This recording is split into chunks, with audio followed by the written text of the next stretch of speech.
Welcome to Comic Airwaves, tune in and stay a while. With Scott, Phil, Martin, and producer Leo Slough. We get your comic fix and all the latest news.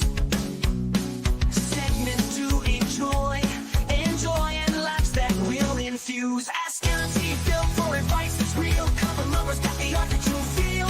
Book of the month, a story that's prime. And who's these are these? It's game time. Comic Airwaves will like, come join the ride. Got Phil, Martin, and Leo by our side. From the laughs to lore, every show is surprise. Comic Airwaves is where the fun lies.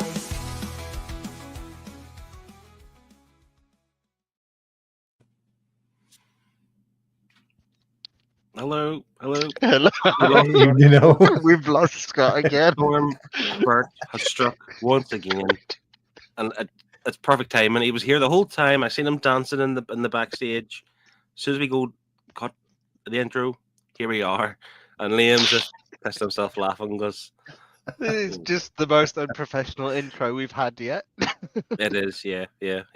But like I say, we are getting hit by storms. It is cold. It's windy. It's rainy. But let's not dampen our spirits tonight because Comic Airwaves is back. We made the pledge, didn't we, last month to actually do this on this date straight away because the last 10 months we've done like 5 shows. So now Yeah, we'll we're get the monthly averaging schedule. like one every 2 months, aren't we? Yeah.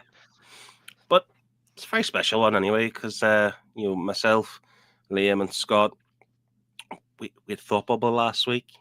Martin the week previous you had MCM London. Is that right? Yeah, MCM.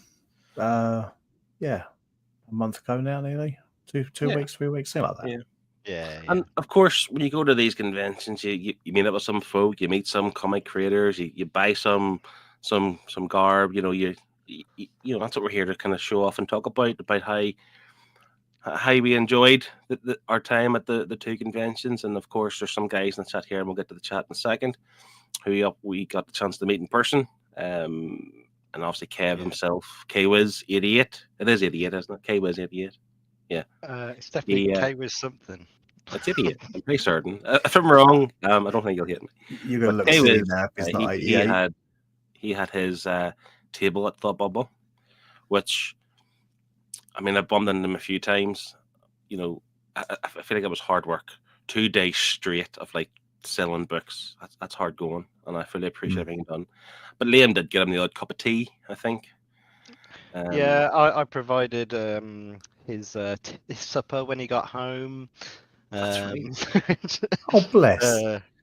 Martin, you don't know if you've heard this yet, because like I wasn't in the same place as them. They had a Airbnb, but I believe they sent Kevin out in the morning like he was going to school after his breakfast, and he came home. That's what it felt like, because he had his high vis on, and that would be his uniform, and then he had his rucksack on. He was like, "Bye, guys." He was just like, "Oh, our boy's all grown up." All grown up. Yeah, so that's my improv done. I don't know what Scott's schedule is. Actually, he did text a schedule of some sort, didn't he? I mean, you forgot one integral part, and that is like introducing ourselves. I know Scott's not here yet, but I mean, by this point, if they don't know who I am, I mean, we're at a loss. That's true. We're in trouble. Yeah. Okay. Do you not want your solo clap, Phil? What? You have a clap? Your solo clap. This. Oh yeah. That's so depressing. Well, I am Phil. I'm seemingly your host, your intro tonight. But speaking of intro, I think we might. Yes. Oh. Hello, Jesus! Talk about technical difficulties. Oh my God! As soon as I went to press the go live button, my electric went out. So are you on your hotspot or proper Wi-Fi at the minute? Should we expect on the Wi-Fi now? Okay. Hey. You're looking more. He says It's touch and go for a minute. Yeah, this is no, he's gone again.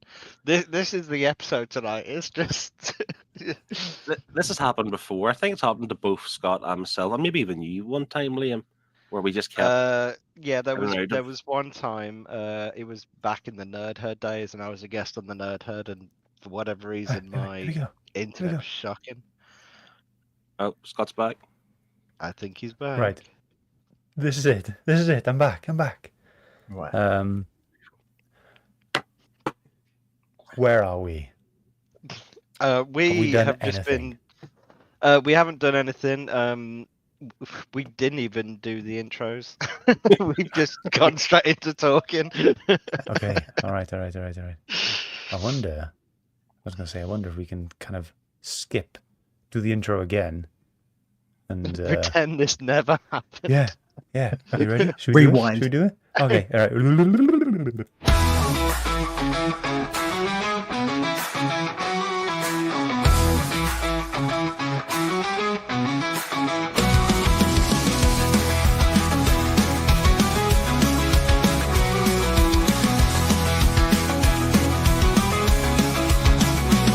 Welcome to Comic Airwaves, tune in and stay a while. With Scott, Phil, Martin, and producer Leo Smile.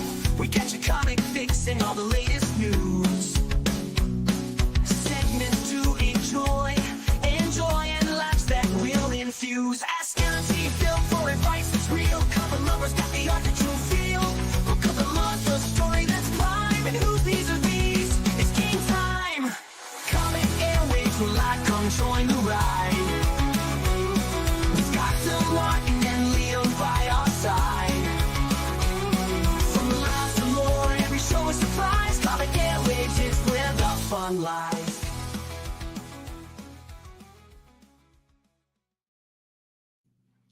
Hello and welcome to Hello. Comic Airwaves, your very best comic based radio live video show that doesn't have any dodgy internet.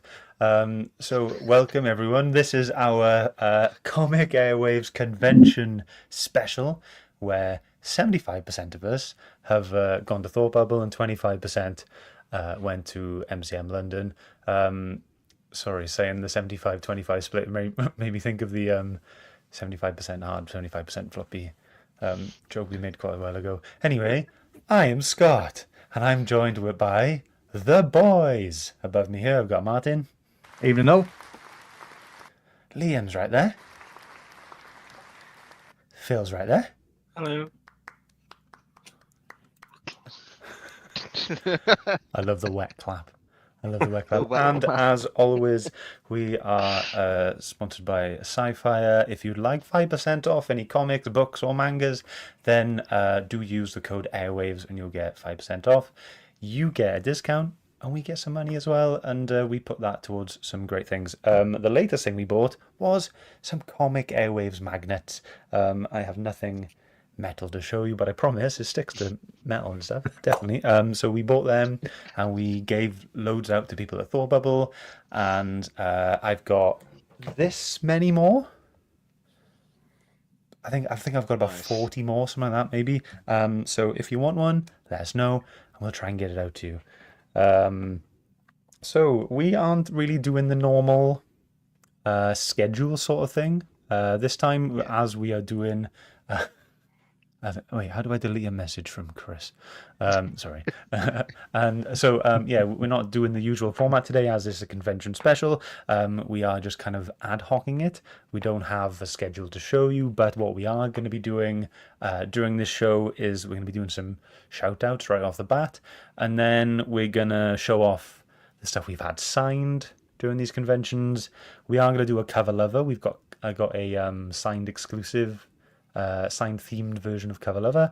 Then we're going to look at the stuff that we bought at the conventions. Then we're going to go to Martin and look at his slab that he's chosen for U-Slab. And then it'll then be any other business then, and any AOBs for the rest of the show. And we can just take it easy. But I'm hoping we're here no later than 10 p.m. Fingers crossed. It is a Depends how late your Sunday. electric lets you stay on Yeah, for. yeah. If my electric and my dodgy Welsh power, lets me let me on that long. So let's get down to shout outs, is it? Do it. Yeah, cool. Are we not going to go through the chat and say hello to everyone who's here? I thought you would have done that. Let's say We're hi to so everyone off in the script chat. tonight. Fine. Hanan G is here. Sup everyone, looking forward to this. This was pre shit show, by the way. So Andy, let's go. Val's there. Hey guys. It was awesome to meet Val, by the way, in Thoughtbubble. Yeah, it was. Welsh Liam getting the dad practice in. Hell yeah. Get it going. Hell yeah, bro. I think Connie's internet would have been better to use at that point. What would be amazing here is at the end of Scott's. Yeah. Imagine that if the intro happened and I was just gone again. But Andy said, flawless. Thank you very much. We strive for perfection and good high quality shows on this. And then Chris, he wrote Airwaves wrong for the code. Yeah, it's a funny way to spell it. Yes, Yeah. it's Welsh. Welsh is. Oh, right. Okay.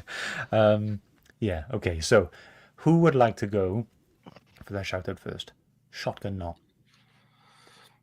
Liam, because Liam gave 2, and I didn't know what one he picked and what one I'm left with. So. Yeah, I was going to say, me and Phil are kind of a joint one. Yeah.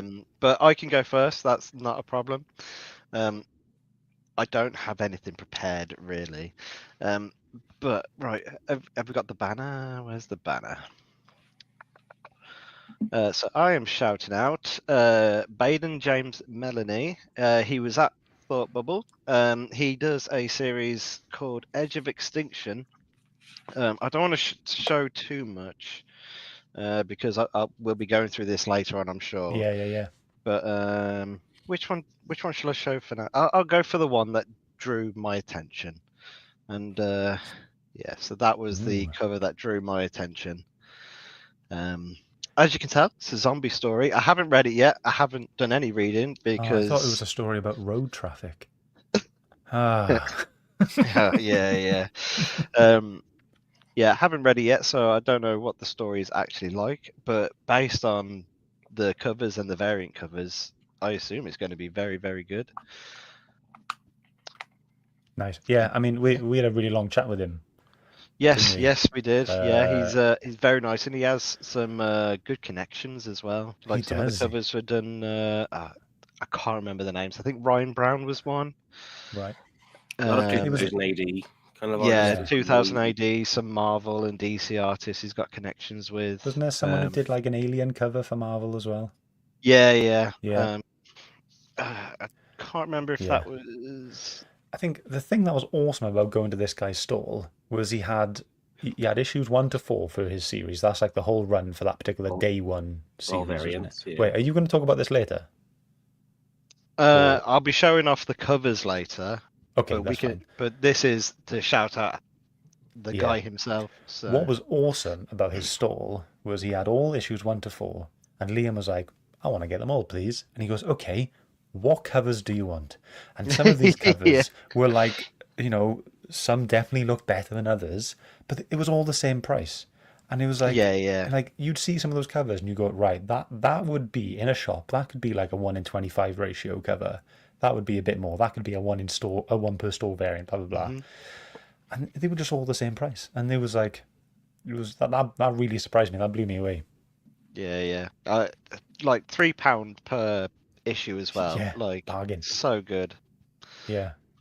There's no doubt he ripped his hand off, being like, "Yes, please." Yeah. 4 issues, awesome. £3 each. Yeah. And wasn't it like 2 of the books? Quality. Yeah, 2 of the books you got. You had the last cover of those ones. Yeah. Like, so they're obviously popular. Yeah, really good. Really good. Here right, we go. Phil, shall we move on to you? Yeah. So I is this me? Yeah, this is you. Okay. Keith Hopewell. Oh, did you want to talk about Baden James? Oh no, that's right. That's right. So I just think that So after Robot Apocalypse, I didn't actually pick up the book. Okay. Yeah. I was trying my best not to pick up single issues, But I think it was Kev suggested this, that we go check this guy out, and we went over. Me and him had a chat with him. I just realised his name is Keith, of course. Yeah. I'm very yeah. well, anyway. So he is found at SP0. I think that was his name, wasn't it? Like, that's like his pseudonym, his artist name, so to speak, isn't it? Right. Yeah. So the reason I went to check him out is because Kev backed his Kickstarter for issue 3, and he came to the Airbnb with issue 3, and I was like, that looks cool as hell. Because it gives me like weird biker mice on Mars vibes.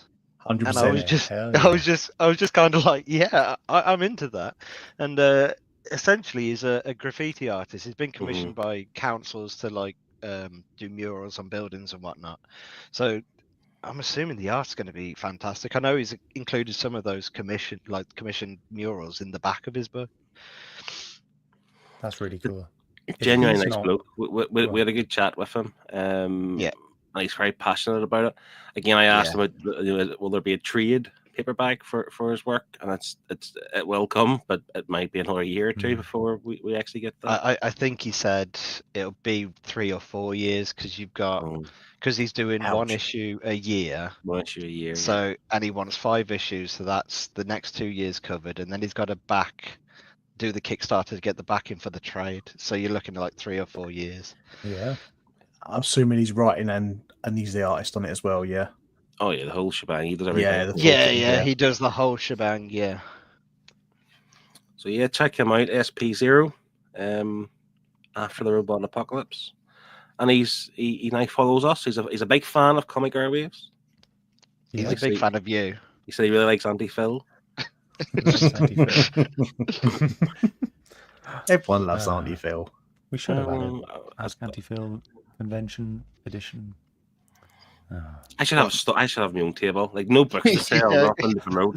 Just like people coming up to you with their questions. Yeah, like a Dear Deirdre type of thing. You just come and ask me, Andy Phil, ask me your questions, your life questions. We'll get you the wig. Yeah, you know. Yeah. I would do that. Mrs. Doubtfire style, all in. Yeah. Nothing but advice all day. If anyone has any connections with people at Thoughtbubble, see if they could maybe pull a few strings, get me there next year, I'll do that. For one day, not both days. It's too exhausting. One day. Yeah. Half a day. Yeah. Okay, who's next, Lee? Lucky Dip. Next is we'll just go from bottom to top. So next is Martin. Yep, so I'm going to shout out the man who's actually in the chat now, Andy J. Clark, who is the writer of Flux. I got to meet the man at MCM. I went round to his table first of all because I didn't know where he was. I told him, save me a copy, I will be back. Because I was running around like a lunatic on that day, dragging my poor wife and daughter around with me. And I managed to get back to him, grab a copy. Got a sticker as well, which is now stuck into my my convention box that I take with me. So Andy was a really nice guy. He had all his stuff out there. I went straight for the trade, and I pestered him like I do Kev for a trade paperback in the next volume. So I'm looking forward to the next one. I'll probably get stuck into this one first. It's in my to read pile, but yes. See, this is why I prefer trades myself, because I feel like if you have the single issues, for me anyway, they just get lost in my single issue box. Where if I had the trade, I'm going to read it. I'm more likely to read it sooner than later. If it's hidden in my boxes, it could be years before I get to it. So yeah, trades all the way.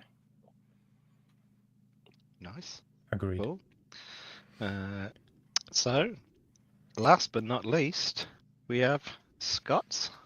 Okay, cool. So I'm going to shout out all the team at Reckless Hero. They are a very small little group. I was going to say publisher then, but I don't know. So yeah, they're a very small group. I think there's like 4 of them involved in these books. They've run a few Kickstarters. I looked on their profile earlier. They've done 5 altogether. And most notably and most recently, they've been working on a... that's awesome. They've been working on a series called Masters, which they've released 2 volumes of, and that is it. Because... I can't remember what the title of volume 2 is, but it's got the word final in it. So I'm assuming that's it. And then they're going to move on to something else. But rightly so. They've been working on it for a couple of years. So this is volume 1, called Masters. So this is a book about people with just like normal jobs, kind of have like these child aliens take them on as kind of like protectors, and those aliens have the ability to give them supernatural abilities based on their jobs and skills. So we follow a chef. I'll say the most basic one. The child that asks him to protect. She ends up making his very sentimental chopping knife the size of a massive sword. So he's swinging around this massive chopping knife.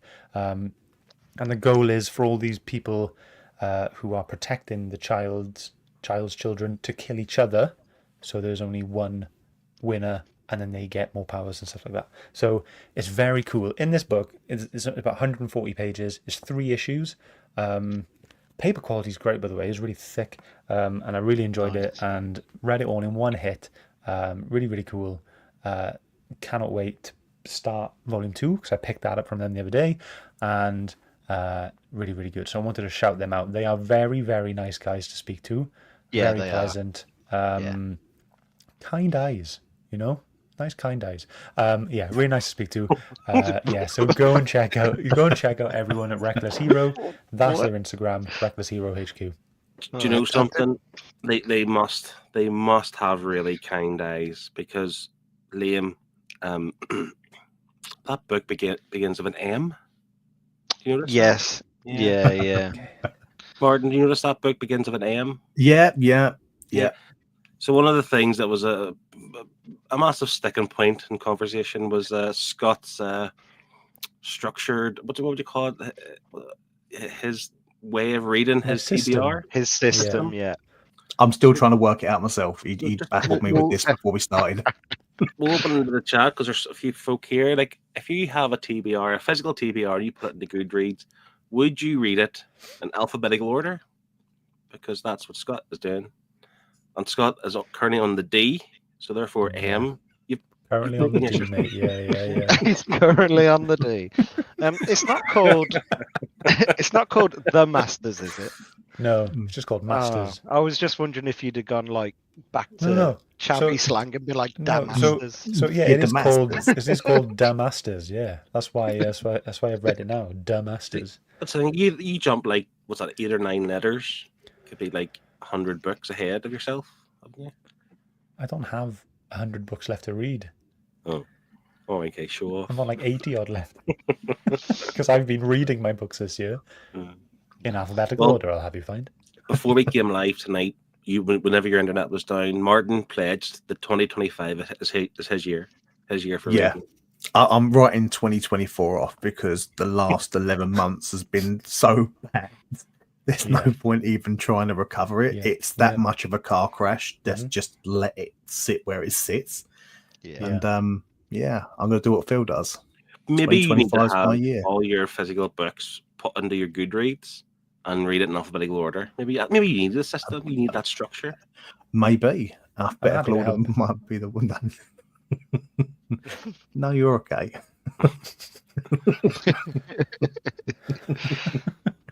Okay, whatever. So yeah, shout outs are done. That's all done. Right now, what I want us to do is, I'm thinking we can maybe take turns, clockwise order, to show off stuff we've had signed. How's that sound? Yeah. So we're doing signatures first, yeah? Yeah. Cool. Single issues or hardcovers first? Whatever you want, mate. Whatever you want. Okay, cool. Hard or soft. Hard or soft. Martin, do you want to go first, mate? Yeah, go on. Even though I didn't get the pleasure of going to Thoughtbubble, as everyone knows, I am always on Whatnot, and I was able to pick up a few things that were signed at Thoughtbubble, so I'm able to join in with the Thoughtbubble sort of vibe. So the first book I got was a blank of Saints Killing the Children. I think issue 20 this is. Signed by... Paper, yes, it is a piece of paper. They're all pieces of paper. I couldn't see the title at the top there. There we go. There we go. But a sketch cover signed by James Tinian and Werther Nice. Delera, I think his name is, or Werther Delera. Deladera. Deladera. Yeah. Where the Deladera. Yeah, so I've got that ready to take to the next con to get someone to sketch on it, get me a nice Erica Slaughter commission, Hey, then get it graded for triple signed. hey, if you got Werther Deladera to draw on that for you, would you call that a Werther's original? Oh my god. For God's sake, Scott. That's a proper dad joke. Terrible. It's like a granddad joke. I have That got is a granddad joke. Well, look, Oh, I have got a sketch cover with a commission from Yeah. Werther Deladera. So you have But a Werther's original. That's for I've got a Werther's original for another day. Werther's original. That's my first one. That's a feature coming, future episodes of Comic Airwaves. As a future Werther's one, original. a Werther's Yeah. original.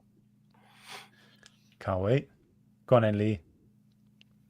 Right, so I'll kick off with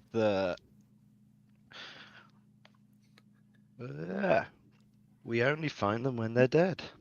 Yeah. Signed by Mr. Al Ewing himself. In a very nice yeah. pink pen.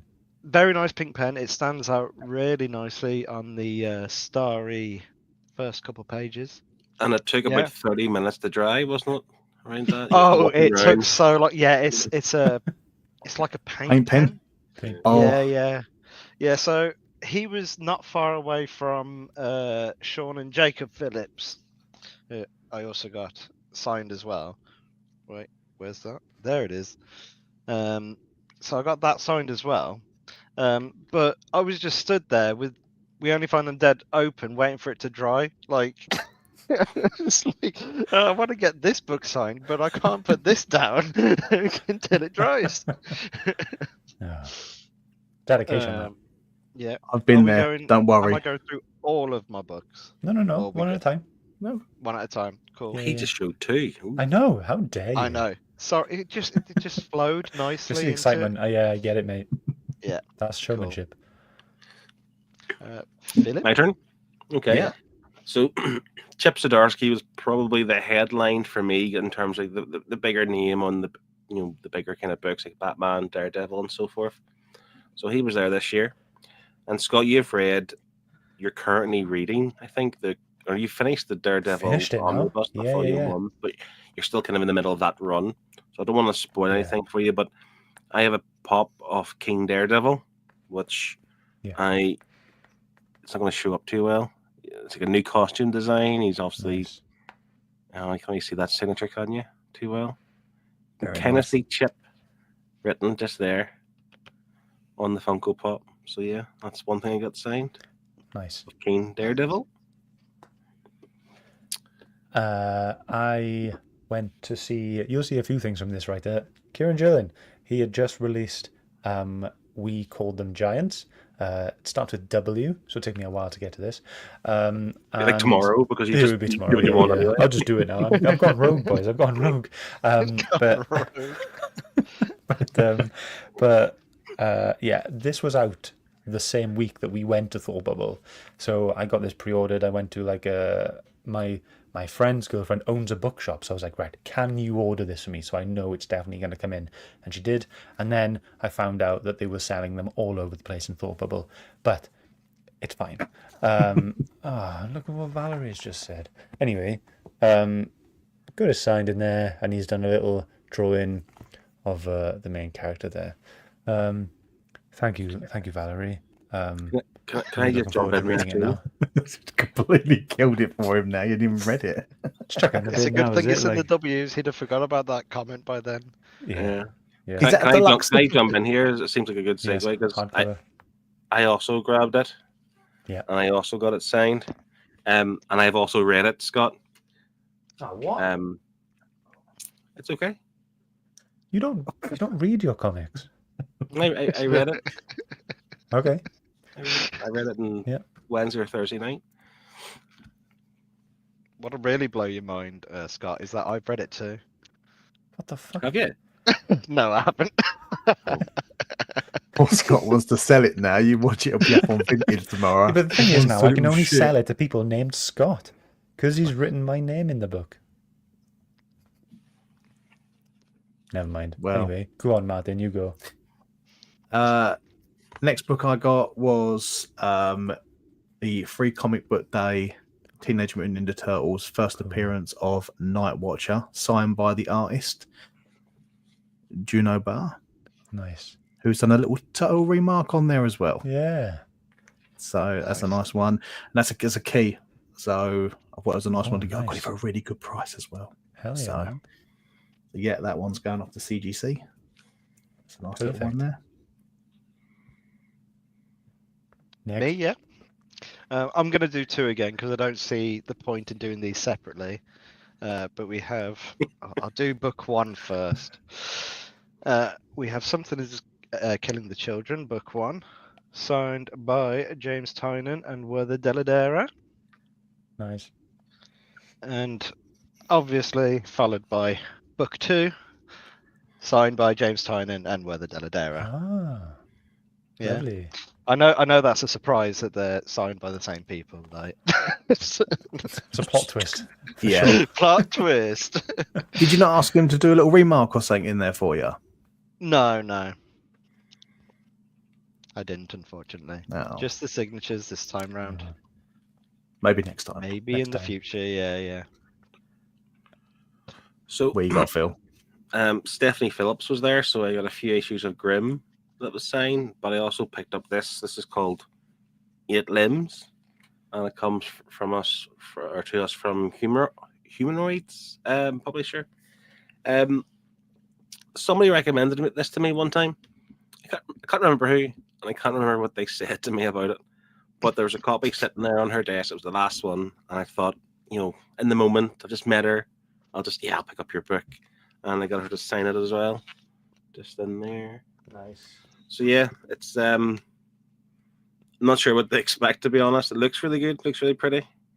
I like Stephanie Phillips. I like her stuff.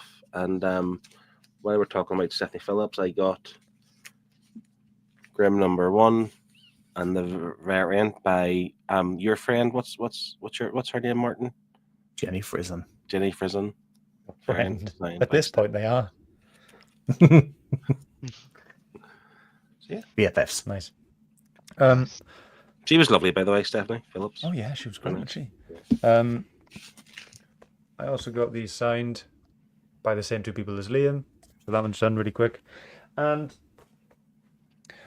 I have Once and Future book 2, and this was a specific request from Amy. Amy loves this series, and so I asked to get it signed to Amy. And he drew a little Bridget in there from the Once and Future series. And that's that. Martin, you'll notice these guys have shown some hardcovers that they've Yep. signed. On the first day, and on the Saturdays, I was walking down. I met up with these 2 boys, and I had my backpack of my comics, and that was nice and light. And then these 2 guys let me feel the weight of their backpack, and I was just like, "Did you weigh it, Liam? Did you say it was like 13 kilo or something, or what did you say?" So I had 2 extra books on the Saturday because Scott couldn't fit those 2 in his bag, so I put them in my bag. And when I got it home, it was about 12 kilograms, and that's without the 2 books. Jesus. So we're looking at probably like 14 15, kilograms. yeah. We're both 14, lighting. 15. Yeah. Yeah. But Yeah. big shoulders, they can handle it. They've got it. Yeah. I'll Yeah. stick with my singles. So Mike with the next one. Yeah. I'm coming in strong now. I'm coming in strong. So I've got All-Star Batman #1, signed by the Mighty Jock. Love this cover. That's cool. That's a nice cover. That is good. Yeah. It's Yeah. like a, Yeah, it's like a and black, it's- white, and red sort of. Yeah. Nice and Nice. Where's the lovely signature? cover. Signed in gold over to the. Oh, there. I Yeah. can see. There. Yeah. So Nice. that one is going to be going to CGC. So it's one of my favourite ones I got. Nice. Nice. So Scott got book 2 signed. I got book 1 signed. Ooh. And and I too got a little Bridget just squiggled under there. Just at first I wasn't sure, and then I realised, yeah, it's Bridget because It's Bridget. it's an angry curly haired person.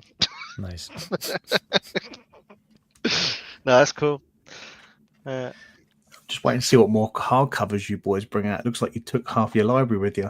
I've got 3 more. I've got one more hardcover. All right. I'll wrap my hardcovers up. I've got a few singles to show as well.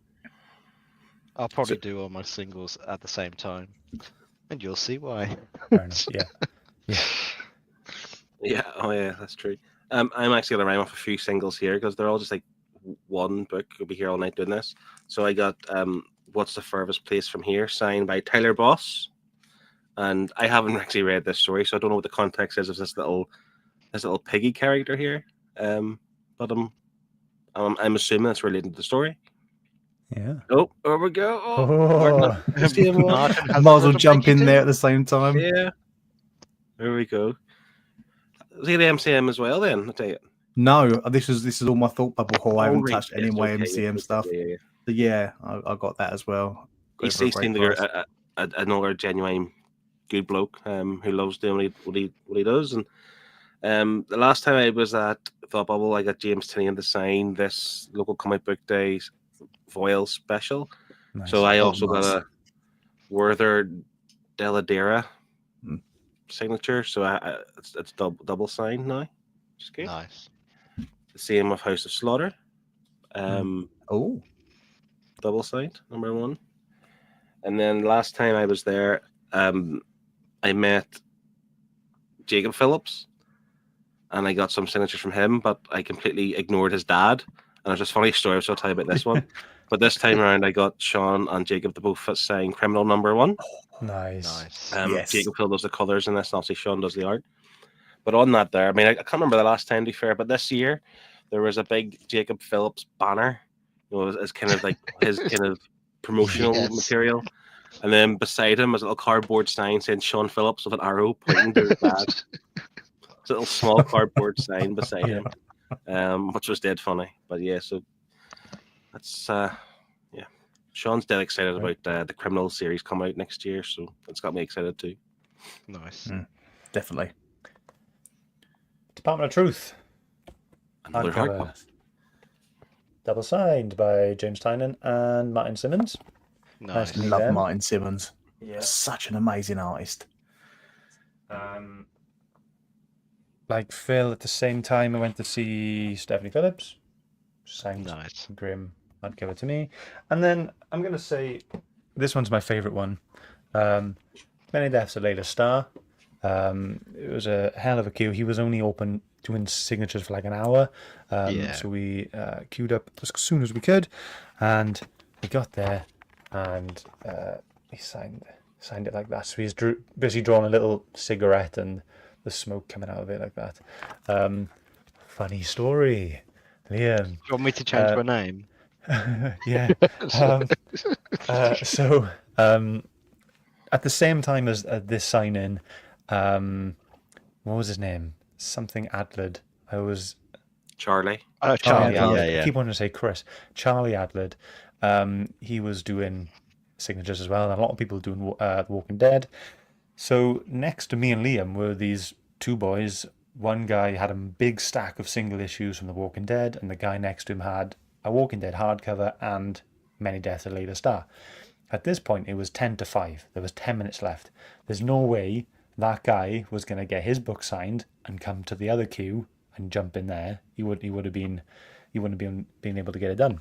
So I spoke to Liam and I was like, Liam wasn't carrying any books. He was just in the queue with me. Yeah. And I was like, Lee, just go and get it signed for him. And Lee was like, I don't know him. I can't do that. And I was like, yeah, it's fine. I just went up to him and I go, look, are you looking to get that book signed? And he goes, yeah. And I was like, right, just give it to my mate. He'll get it signed for you.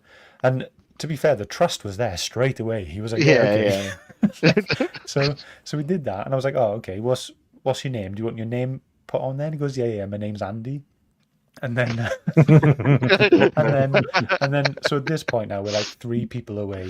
Liam's like, "Oh my god, I'm so nervous. I'm gonna tell him that my name's Andy." And he goes up there and he goes, can you sign this to Andy, please?" and he gets this signed. He has the same like cigarette drawing that I had, Yeah. and then I go up next then, and then Liam has to turn around, give this guy his book back. and then instinctively I go to stand next to Scott, but I'm like, he's going to be like, "Where the fuck's the book gone?" So I just turn back around and go out the queue. What you should have done was got it signed, Liam. And gone, "You're welcome." To Liam and Andy. Thank you. From Liam to Andy. Yeah. But those are my hardcovers. I do have some singles as well. But Martin, have you got anything left? Yeah, I've got a couple of bits left. Just joining the Something That's Killing the Children, with everybody else. I managed to get the issue 0, 1 per store, signed by both Tenian and World Deladera.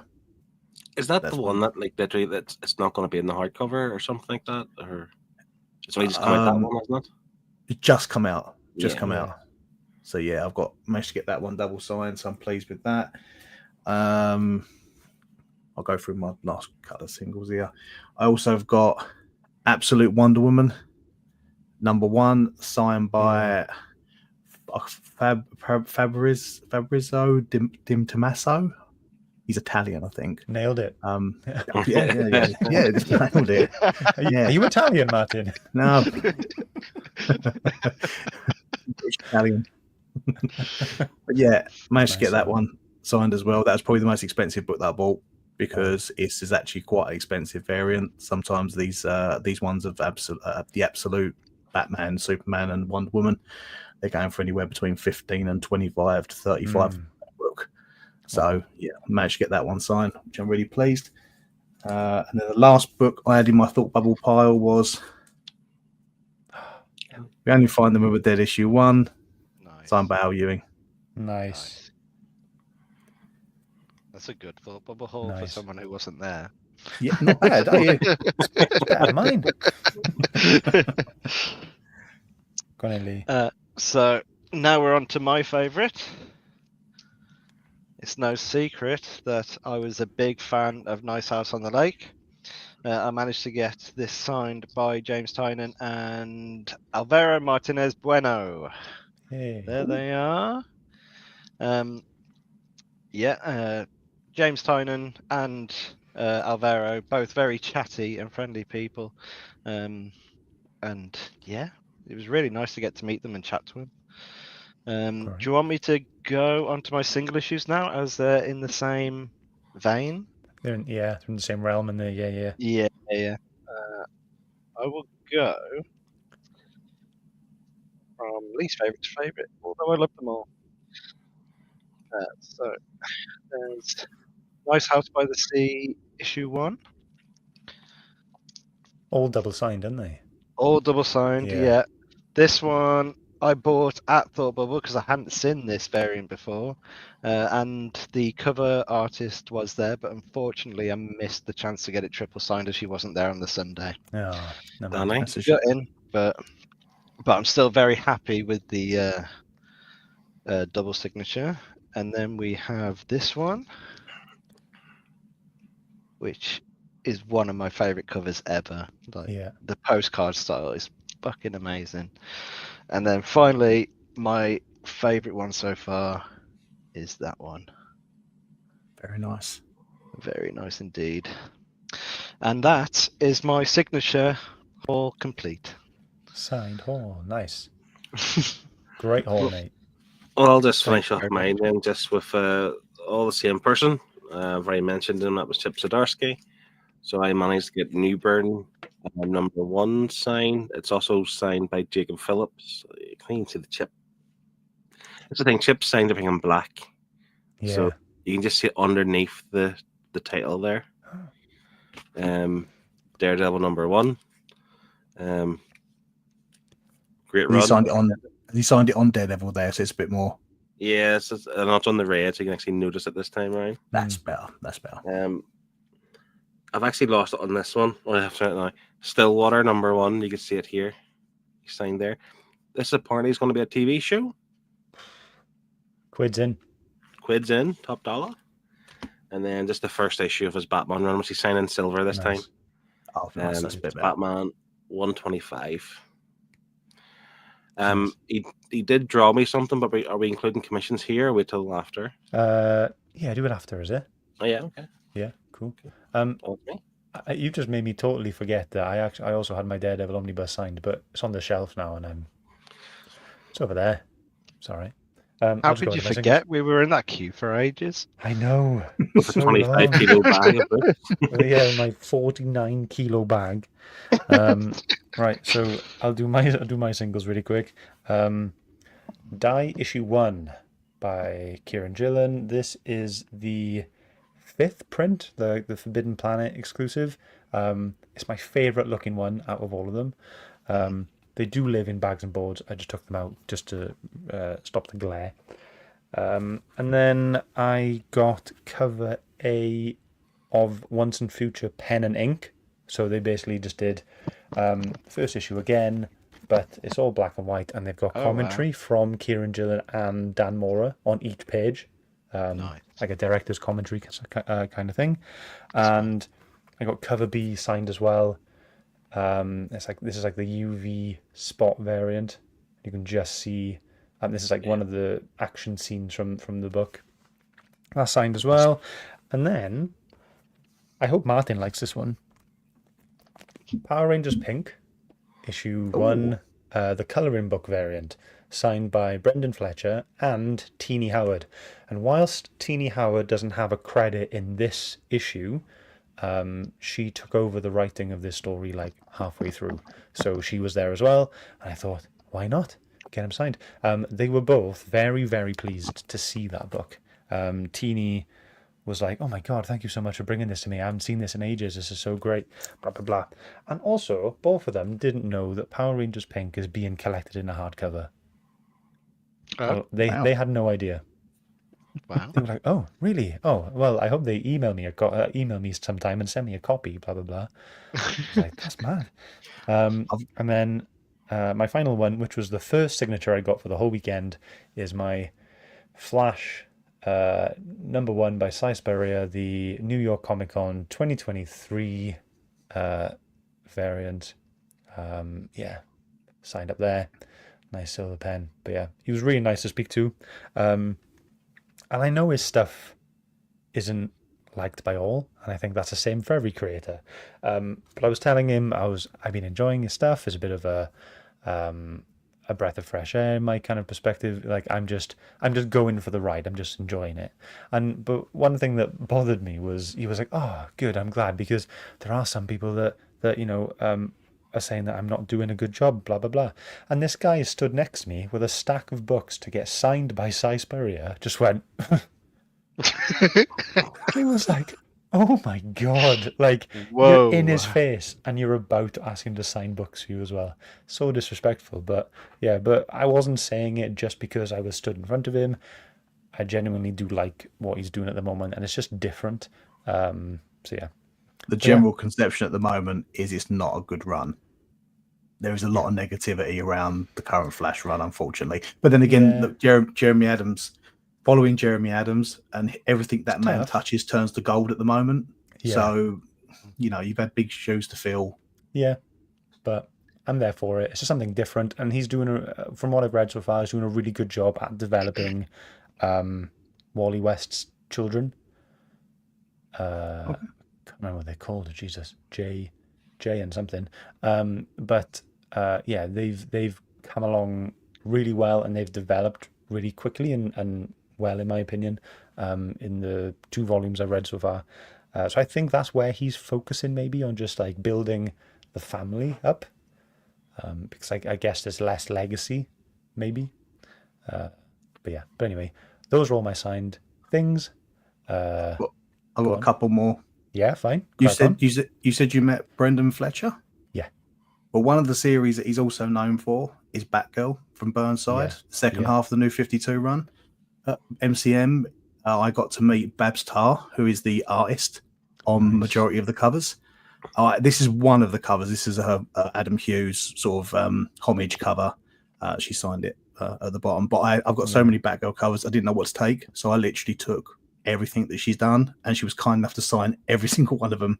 This is one. Otherwise, I'll be here for another 20 minutes. You're one of those ones, Martin. You're one of those ones that go to the queue with like 50 books. No, I'm not. It was only with that one. It was only with that particular artist. I couldn't make a decision on what to take, so I just took them all.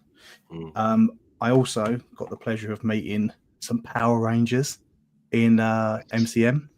So I managed to get issue 0. Oh, mate. Wow. Signed by Karen Ashley, who played Aisha. Nice. Yeah. So she signed awesome. that for me. And I got to meet Walter Jones, who also signed. Let's see a bit more closer.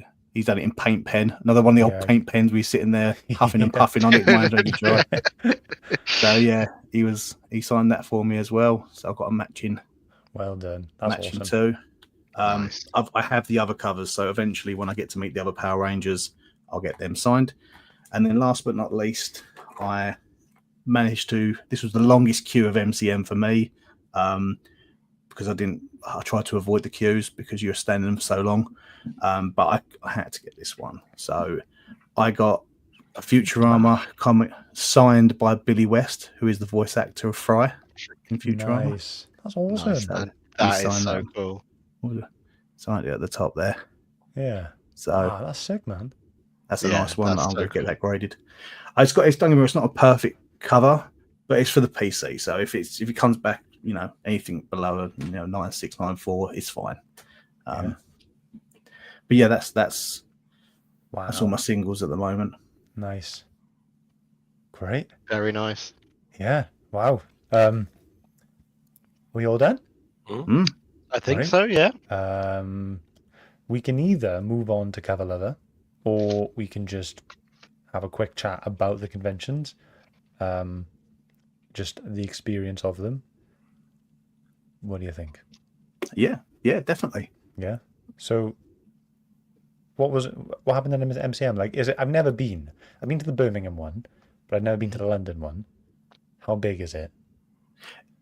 It's a big convention. It is a big convention, but to be honest, I think if anyone's ever been, a lot of people will openly say it's not a Comic-Con. It is a bit of a pop culture thing. So you've got a bit of everything. You've got, your anime stuff, your sort of pop Asia type things. You've got retro gaming.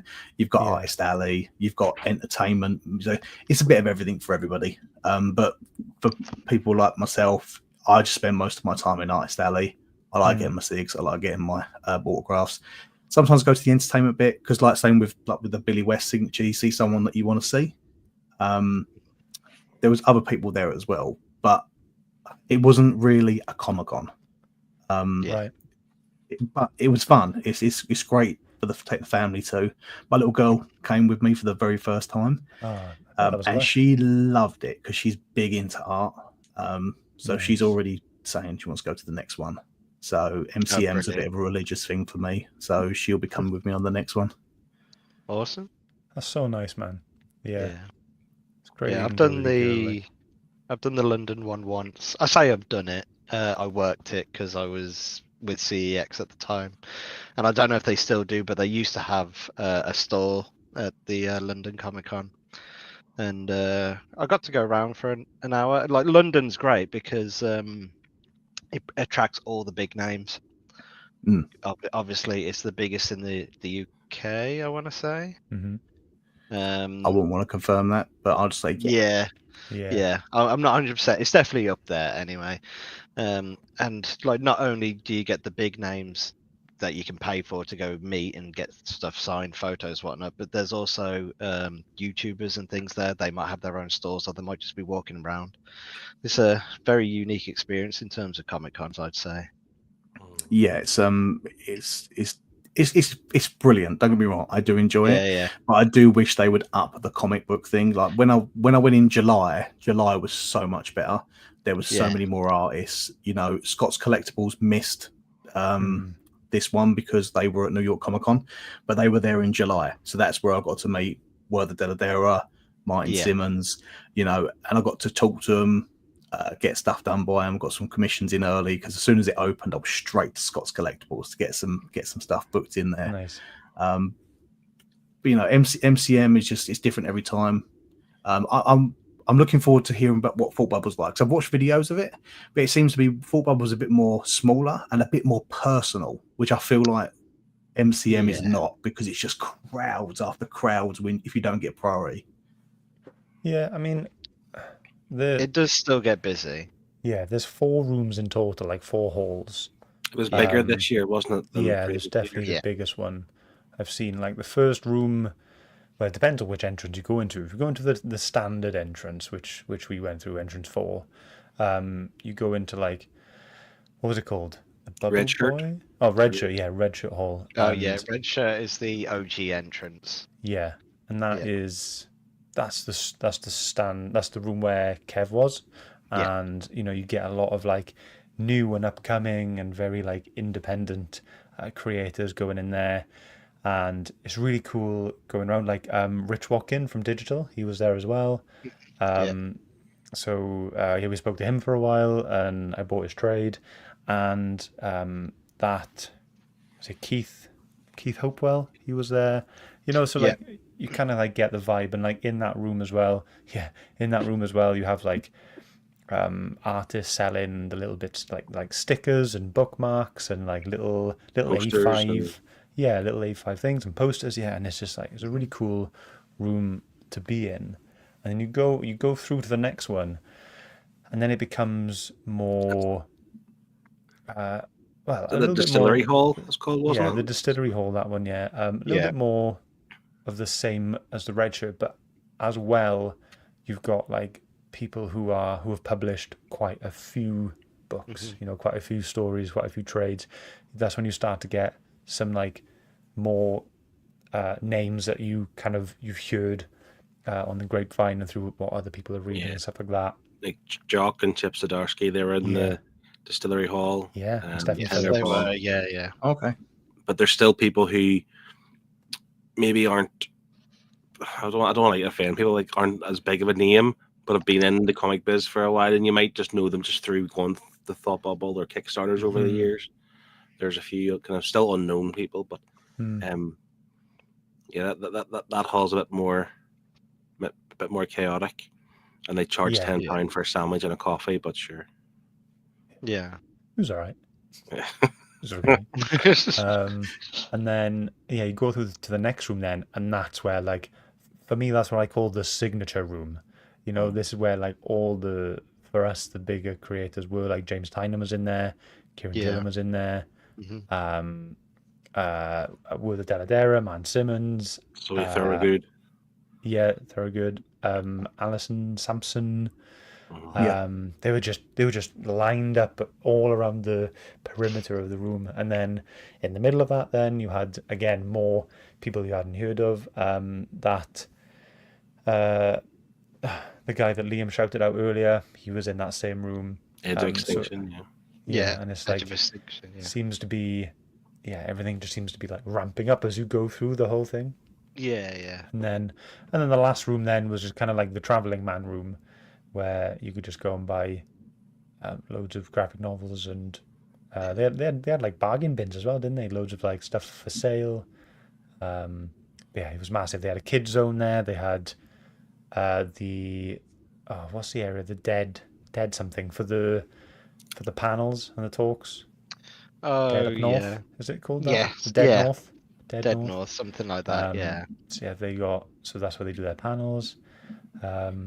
It's just a bit of everything, and it's really cool. I don't know compared to MCM. Do the people at MCM charge you for signatures? It depends. If you're going to like the entertainment people, like Billy West, you charge. But I think I only paid like 40 quid for his signature, But when you go around to the likes of comic book artists, they don't charge for the signatures. The only thing I did notice is in July, if you're getting stuff graded, they will charge you. Okay. So if because CGC were there in June, July time, And as soon as you bowl up with a CGC rep with CGC slapped across their t-shirts, they straight away they uplift you on the charges. Yep. Yeah, to be Right. fair, there were people charging for that here because Scott's Collectibles were in Thoughtbubble. So if you want to say James Tinian, for example, I think you did. I don't know if It they was charge you for the signature, just charge you for like you're going to submit it there and then type of thing. I'm not really sure, but yeah, Scott's is quite good. It's the guy who does it is Nick.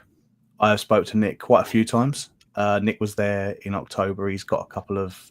You won't see it today. This was something you'll see down the line. But I got a Green Arrow and a Black Canary commission done at the last one. So they're currently with Scott's Collectibles now, and they're being sent off to CGC. Hopefully they'll come back in the new year.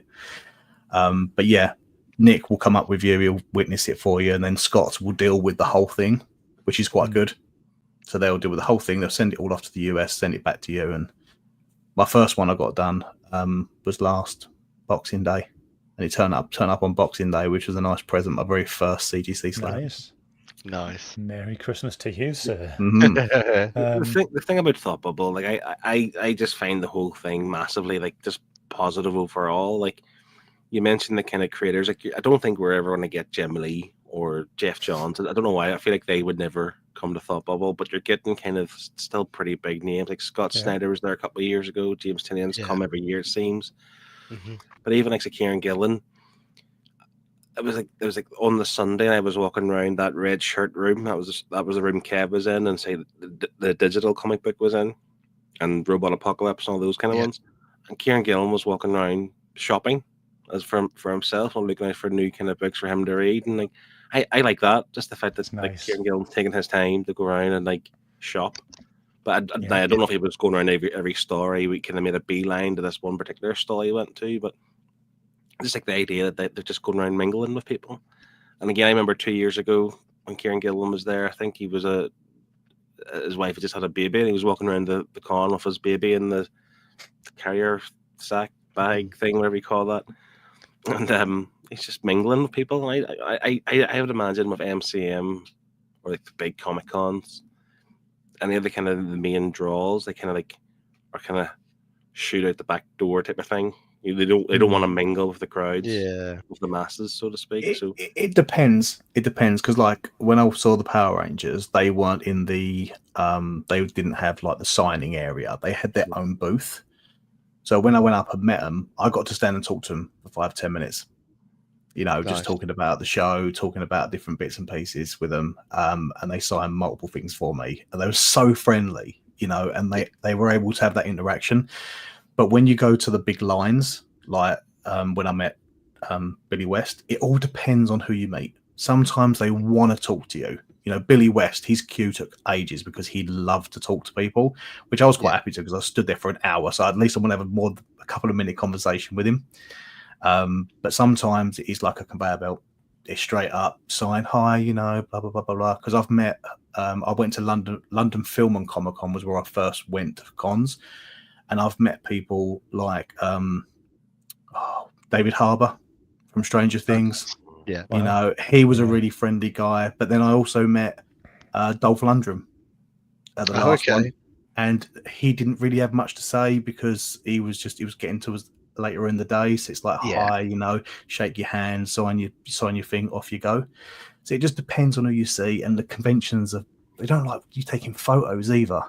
If you go over and you want to get a photo, they want to cash in on everything. It's quite scary. Even selfies. Yeah. We did get some scoops of some little tidbits of some new series coming out that we didn't expect would happen. So speaking to Kieran Gillen, he told me that he has written and has got it saved on his phone, issue 1 of the next Die series.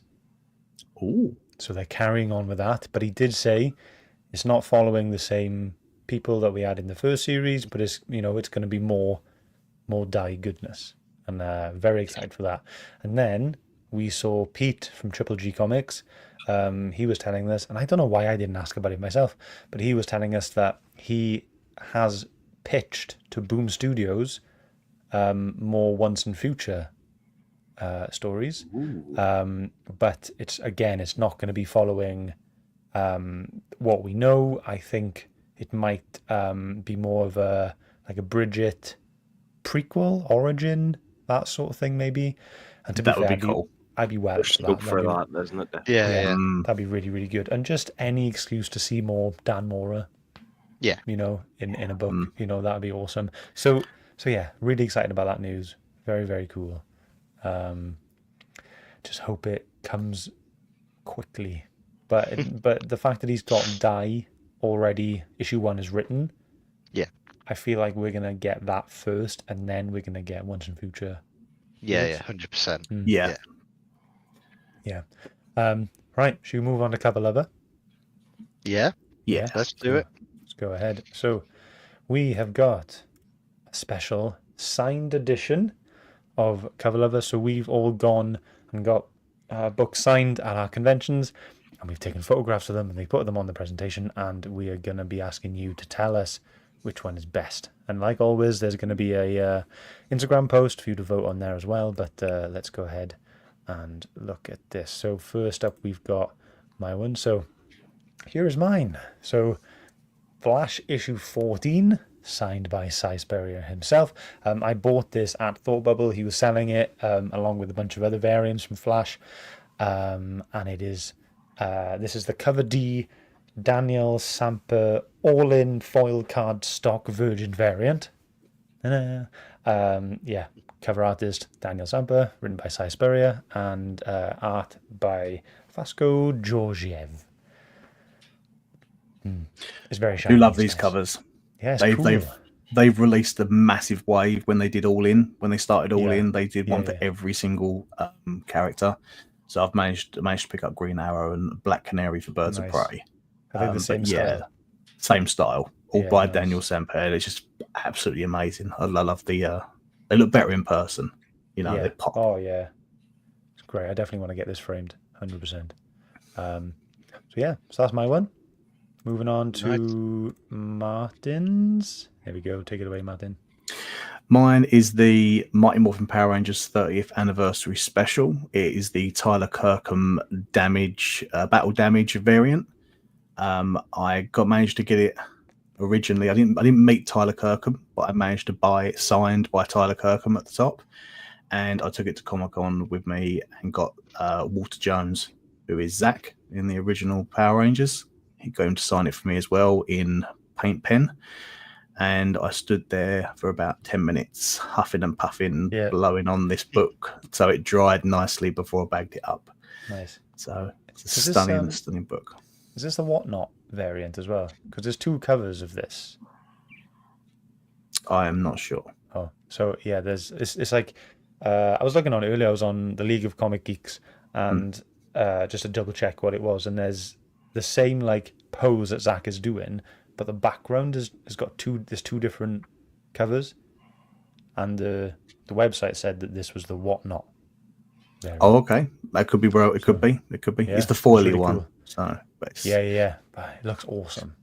It one does, of my yeah. little gems. Yeah, and you've already won, so Yeah, there's that's there's that. no point showing the rest now. Yeah, why didn't you save Martin's till last? Like, Because I don't want to change the format. You take this so hard. Okay. Next one then is Liam's. here it is. So yeah, I went for this one. It's the postcard variant by Hayden Sherman, I believe. Yeah. Signed by James Tynan and Alvaro Martinez Bueno. And I chose this one for the simple fact that I believe it's Comic Airwaves' first, well, not only landscape, but also cardstock, as well as it being one of my favourites and Alvaro Martinez Bueno's favourites as well. As I said, he was very chatty and he loved this cover. Yeah. And my other favourite was James Tynan's favourite. So Hell I've yeah. obviously got really good taste. Really good taste, mate. Yeah. That's awesome. And then finally, we have Phillips. Yeah, so this is the foil variant for Grim #1, done by Flaviano. Yeah. Flaviano, I believe. The Foil Virgin variant. Signed by Stephanie Phillips. I mean, this is the best looking cover I've got signed over the weekend. But it is an absolute nightmare to take a picture of a Foil variant. Oh, yeah. Yes. Really difficult. Yeah. Yes. The picture you sent me, I had the proper, like, use the thing on my phone where it stretched it. And I had to, like, pull the Like a corners, dog getting it, yeah. just so it looked decent. But yeah. See, I was taking the pictures, and I was in the buff, I was in the nude. And the first few I realised, oh, there's the podger, so I had to kind of step to There's the a side. reflection there. Yeah. Oh no, it's little Phil. It's little Phil.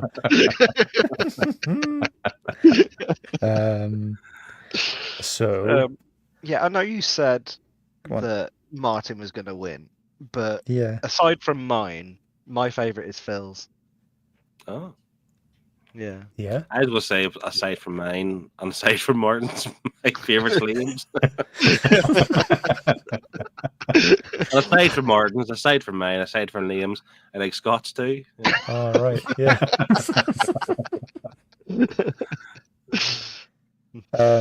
Right, and I've just done the results as well for the last cover level we did the horror picks.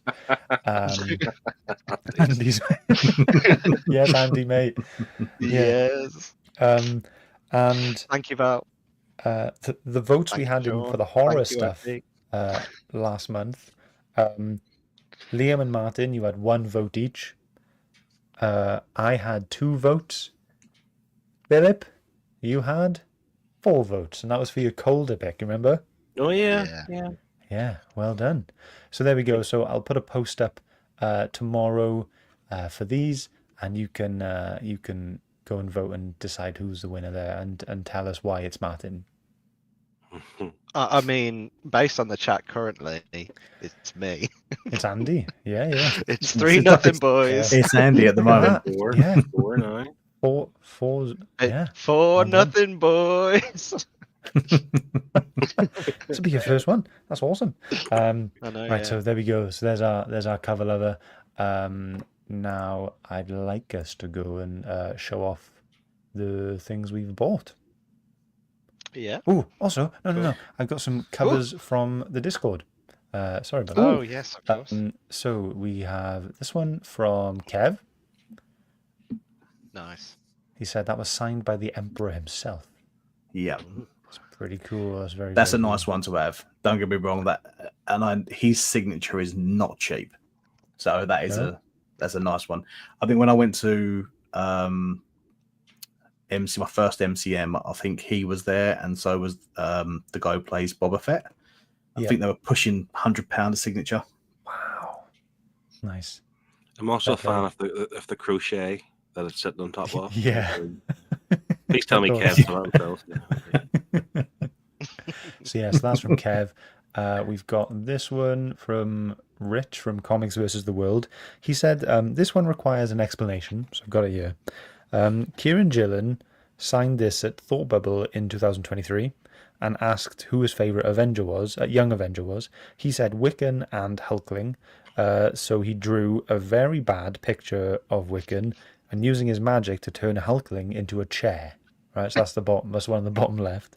I then took it to Jamie McKelvey this year, who added the "I am sad" as well as his signature. He thought it was funny that he did the writing and Kieran Gillen did the art. See, I like that. Yeah, Has a nice little story behind it. It's got a bit of charm to it. yeah, you know. yeah, it's cool. Yeah, that nice is one. nice. Yeah, thanks a lot, Rich. This one was from Val, signed by Al Ewing. That's year. cool. That's cool. That is cool. And we had this one from Highland G. Nice. Look at that. It's a series So, I yeah. wanted to read. It's Velvet. Yeah. Nice. Yeah. Thank you very much for everyone who sent those in. And yeah, now we can start showing off things we bought. Ooh. Don't have much, so it won't take long, hopefully. Same again. Show a couple at a time. Whatever's easiest. Yeah. So you're looking at books you've bought from conventions, haven't you? Yeah. Yeah. So I haven't got anything to hand. I've bought from Fair a enough. convention. So Okay. take it away, boys. Okie dokie. Okay. Um, Do you want me to start then? Go ahead. Go ahead. Yeah. I will start with Edge of Extinction, as I've already covered it. Let me just put this at the back. Right, so first of all, we have issue 1, Oh my god. which That's cool. is cool as fuck. I can't remember who he said did that variant, Oh. which is a It might say shame. on the inside. Oh, Or on a the good back. shout. Let's on say it the again, back, yeah. sorry. Oh, yes. So the variant artist on this one is Samson. I can't remember first name. It just says Samson. I will find out Okay. at some point. And then we have the Ryan Brown variant for issue 2. That's awesome. I do like Yeah. Ryan Brown. Amazing Yeah, artist. Yeah, so this I picked this one because I was like, Beth will love this cover. And when I showed it her, she was like, it's too clean. I was like, what do you mean? What? You couldn't wait to take that one home to I show know, Beth. yeah. Oh my god. I was like, She's done what you do you mean dirty. it's too clean? Like, look at this. Look at Too this. clean. It's the Come pregnancy on. hormones, That's I'm the telling you. baby brain, yeah. Yeah. Is that signed by Ryan Brown as well? No. So they're only signed by Melanie, the guy I shouted out at the beginning. It looked like a signature, or is that just a big? So the signature from Melanie is there. Down a bit Underneath. Yeah, on the on the skull. forehead Is that a underneath. signature, or is that just a? That's printed just, on, is it? Printed, yeah. Yeah, there's nothing No, down one. Down. down. On the Down, skull. down. Ryan Oh, Brown. there. Yeah. It says Ah. Ryan Brown TB. Thoughtbubble? Maybe? It says Ryan Brown 16, so I'm 16. guessing the cover was done in 2016. Okay. But that's printed on. That's not a signature. Yeah, nice. And then we have this one. I believe this is issue 3. I believe he's an up and coming artist that Melanie is friends with. I don't want to try and pronounce his name. I want to say Hoi Trung. I won't try to pronounce his name, but I will. yeah. Sorry, but I like the story behind this one because he's included. So this here is Melanie himself. The guy in the glasses, I believe, is the interior artist, and then the guy lurking at the back is the cover artist. So Yeah, he's that's right. included all of them in the cover, which is really cool. That is cool. And then this was the one that just drew my attention. I can't explain why. I think it's because it's simplistic, minimalist, yet you can tell it's a zombie story set in England just from the few things there. Like, It's the a traffic dead end sign. sign as well. Yeah, dead end. Yeah, get it. yeah. I didn't realise it was Simple set in but England. effective. I loved it. Say again. I didn't realise it was set in England. I Yeah. always assume it's American when I see zombie things, but that makes me want to get it even more now, just because like I'm a big fan of 28 Days Later and 28 Weeks Later. Yeah. And Shaun of the 28 Dead. Years Shaun of the Later, I Dead, think yeah. it's coming out next year, I think, isn't it? So, Yeah. Oh, I didn't even realise my wife was watching. Hey. Hello. There'll never be the Calder cover. No. Never. No. There we go. Yeah, that's my first batch. Yeah. all right. I don't have much left because I kind of showed everything I bought. Yeah. I actually left the convention regretting not buying more. But there's a story behind that because I had to buy DC versus Marvel before I left because it was all going to print and the FOMO was real. So I used my funds, and Martin's aware of that because I panicked the week We before. both panicked. Yeah. But the first purchase then, I picked up Digital, Volume Nice. 1. Yeah. And as I say, you mentioned the wee sticker. I'm a fan of little stickers that I will eventually put on a bookshelf or something to collect them all. I've got Flux, I've got all the other ones too. But yeah, Digital is something that Scott said he'd spoke with Rich. I had a short conversation with him, yeah. But I know the Killer Comic Show boys, and Pete from Triple G Comics, they talk a lot about this book as well. And I just feel like he seemed a nice bloke. I don't know too much about the story. Other people are recommending it. I'm gonna just dive in blindly and I'm gonna grab it. So. You know, when we did our older Comic Airwaves, that was one of the adverts that we did. Yes, for digital issue 1, and that's right. He sent me a digital version of issue 1, and I read it and I thought it was really cool. And a couple of years later, here we are, and we bought trades. And I've always told him he's now kickstarting for issue 6, which is part of the volume 2. So yeah, I've always told him. I was like, I think it was this was issue 3. I was like, when you bring a trade out, I will buy it because this is really cool. But I don't want to keep getting single issues of Kickstarter. So let me know and I will buy it. Yeah. And I did. I was going to say, is there only one trade? But you pretty much answered that. Yeah. Yeah, so far. But, he's, because it collects the first 5, and then now he's doing Kickstarter for issue 6 at the moment. So it seems like there will be at least 2 down the line. Yeah. Yeah. Hopefully it's not one issue a year, though, because I don't want to wait 5 years for volume 2. Yeah. So what's the story? What's the synopsis of the story? When it says digital, I feel like my cyberpunk itch is starting to, I mean, I'm assuming AI is involved in some shape or form.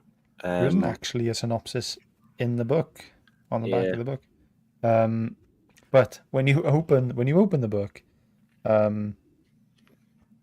it says, and this is the big quote at the very beginning: "Play to your gods and hold on to your dicks."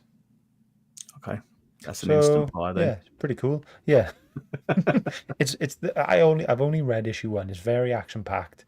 It's very cool. It's very cool. If you like guns, gritty people, the type of people who's always got a bit of a cigar in their mouth, that sort of guy, got a bit of a dodgy past when it comes to the military and that sort of thing. Plus they're fighting a lot of robots, so it's pretty cool.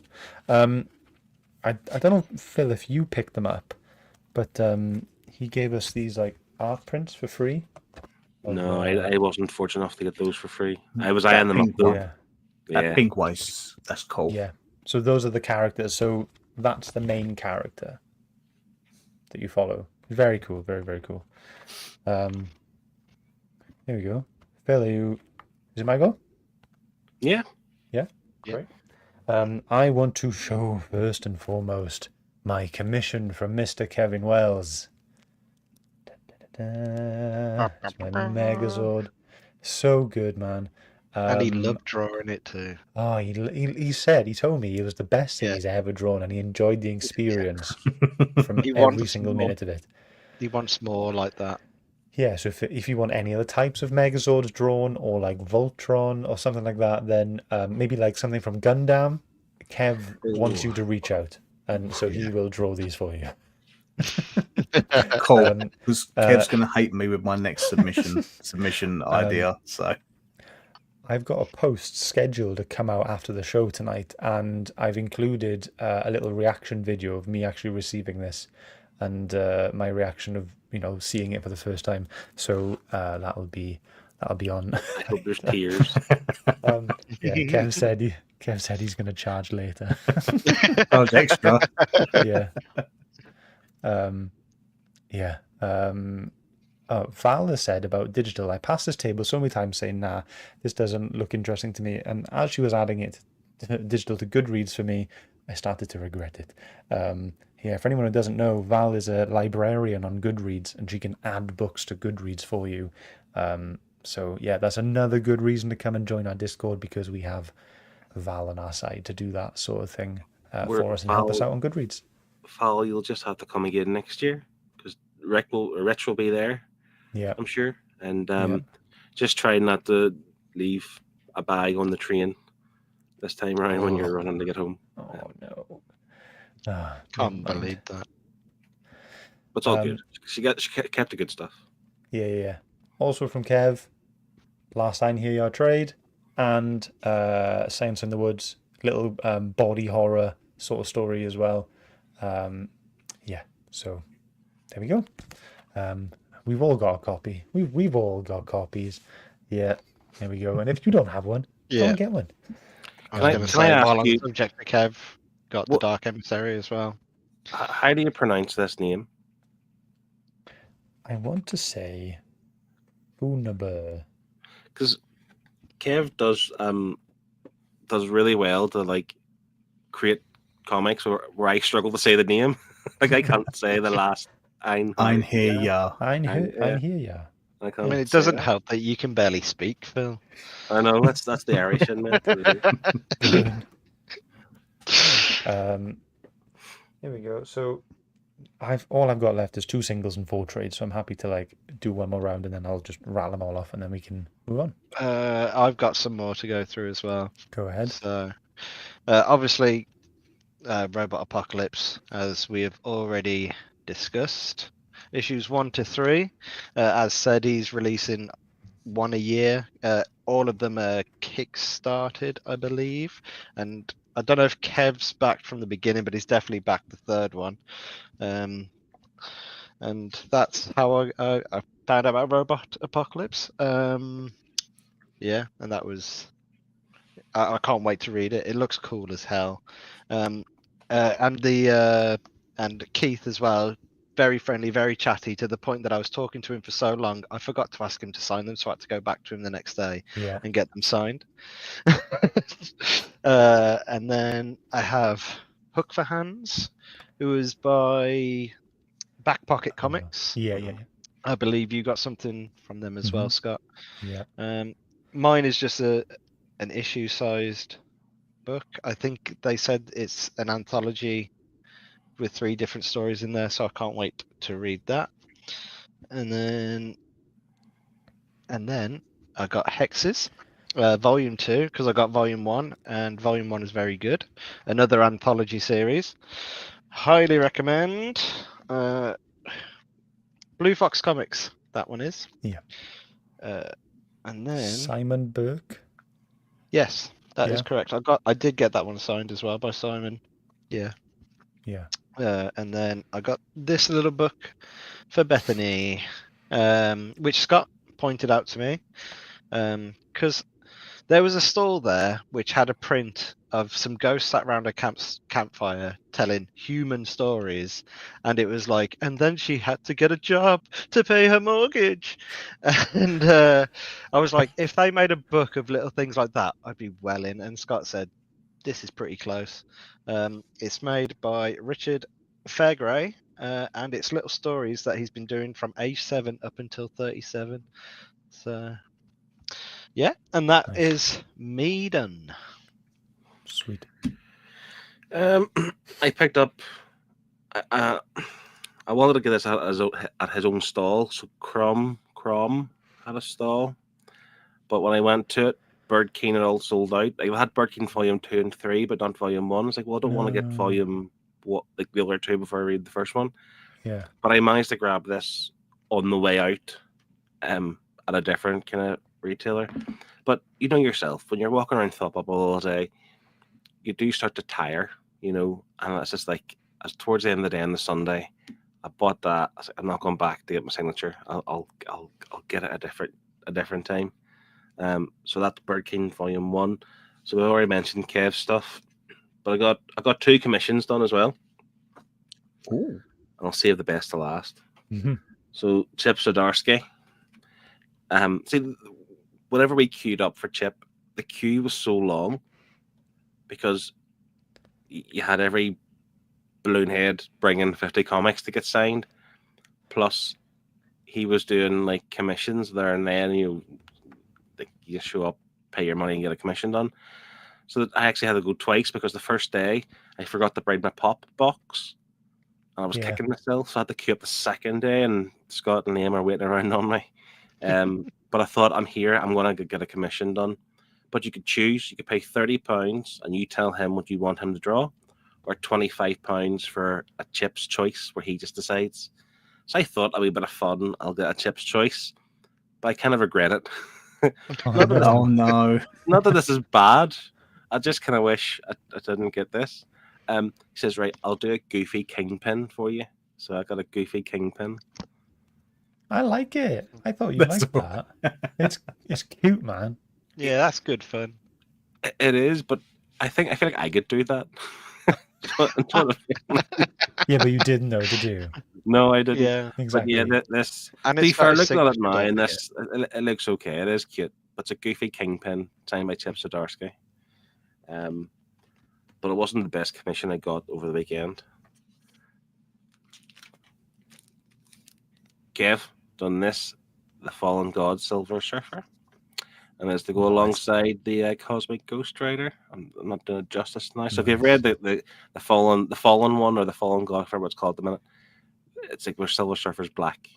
That's all kind of tied into the Necro Sword, Null, and Venom, and all kind of stuff. So yeah, and Black Winter's another thing.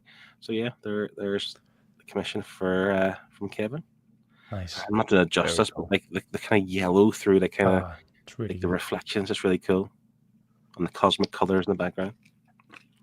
I'm gonna Yeah, have that to get was a my- commission on I just so I fit in. Just if you want to be cool, you got to get a commission from Kev. Yeah. 100%. You've got to get a couple. You've got to catch Yeah. up now. Because some of us are on 2 now. I, I mean, I'm, I've already I've got had more one. ideas too. Do you like Voltron? No. The I'm Dragon Sword. thinking, I don't know what I'm thinking. I'm thinking of something very square and mechanical. Optimus Prime. Yeah. Optimus Prime with his gears showing, like Yeah, all the gears. naked Optimus Prime. See, That's a £200 commission right there. The nuts and bolts variant. Yeah. See, I hadn't realized actually because when he done my Cosmic Ghost Rider, I think he said he'd done it twice because he was like there's also a motorbike involved or a space bike or whatever. So also now he's saying he didn't enjoy doing your Mega Sword. Yeah, but it makes me even more appreciative. Yeah, but Yeah, you that he need did you it. need the Dragon Sword to go along. You need to pair the two, really. Yeah. It's true. It's true. You can't. Well, sorry, Kev. Anyway, so I'll rattle through these really quick. So I bought the Power Fantasy issue 1. This is the one in 25. Was it the one in 50? I think it's the one in 25 variant. Signed by Kieran Gillen as well down there. And you've already seen it, but here is my my Cy Spurrier Shiny Flash Flash. 14. Yeah, pew, pew, pew, pew. Yeah, signed by him as well. Really pleased with that. And then, that was all the singles that I got. Just those 2. I bought Isola Volume 1 from Brendan Fletcher. I believe this is must be like an exclusive cover or something, because if you go online and look for this, the cover's different. So I don't know. I don't know. And then came with a bunch of stickers and a signed book plate as well. That's Nice. quite nice. Then we had Masters Volume 2. And I'm really glad I bought it now because I really enjoyed Volume 1. Very, very cool. I'm looking forward to seeing where this goes next. And then 2 more then. This is from the same publisher who did that Hook for Hands that Liam bought. 2 very different stories. One's called The Jovian Effect. This one seems like a crime, murder, mystery sort of thing. And this one is called Terminus, which seems to be like an angel's... I don't want to say like a heaven versus hell sort of thing, but it definitely seems that sort of way. It's giving me like, I don't know, Constantine vibes, kind of like that dark, mysterious, magical kind of thing. But when I read it, I shall let you know. But yeah, the art on both of these books are really cool. Who was it again? Back Pocket Comics. They're from Northern Ireland, and we spoke to them for ages, for about a good 10 minutes, and really nice guys. Really nice guys. Yeah. So yeah, it's they're great. So yeah, that's it. That's all I've got. And we are done. And now I've shown you everything. Nice hauls. Is everyone done? I think so. Yeah, great. Okay, swiftly moving on. Martin, are you ready to show us a slab? Yeah? Yeah. Okay. You slab. You slab. You slab. You slab. You slab. You slab. Okay. Here we go. So this time I'm coming in with 2 slabs. As we're talking about commissions and stuff like that done from conventions, I'm trying to keep in with the theme. So Scott has been talking multiple times about Reckless Hero and Masters. So one cover I got done was by the artist Chris Imber, who was at MCM in July. Cool. So I managed to get a Black Canary done by Chris. Nice. It came in at a awesome. 9.6, and that's purely because it's even on the notes. On her tongue, there is a pinprick hole on the cover, and they downed it from a 9.8 to a Wow. 9.6. Oh, So, man. but as I said to the guys before, when it comes to commissions, like you're getting these done, you know, you're leaving the book in the artist's hands, you know, I tend not to worry too much about the grade. It's nice to get a 9.8 or a high grade.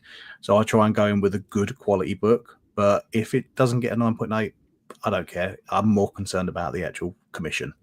So yeah, that's my Black Canary that Chris done for me. So if you like that art, definitely go and check out Masters, because this is the guy who's done it. It looks just like that, and it's a really good story. And Chris only charged £40 for a commission. Nice. So I was really chuffed with that. He didn't inflate the price whatsoever for CGC. Straightforward £40 commission cost. Nice. Well done. So then the other one I've got, another artist who was at Thoughtbubble, was also at MCM. Now this is the same book, same cover. I had the pleasure of meeting Jacob Phillips. Now Jacob Phillips was doing watercolor sketches for £50. So I was like, do you know what? Let's go in and do it. Mm-hmm. So around that time, Jacob Phillips was doing a variant cover for, I think it's Batman First Night, which is a Black Label title. And I thought, you know what? Let's see him do his Batman. He went, well, what Batman do you want? I want your Batman, the Batman that you drew for that cover. So he done me. Whoa. Whoa, That was years, man. that's thick. And that one came in at a 9.8. Lee, did you say that was sick or that was thick? Sick. But them are some thick ears. Jeez, that's a 9.8 as well. That's great. 9.8. I had to get this pressed because where he used watercolors, the whole front cover wrinkled after doing it. Yeah. Oh, yeah. So CGC pressed it and it came out absolutely amazing. Wow.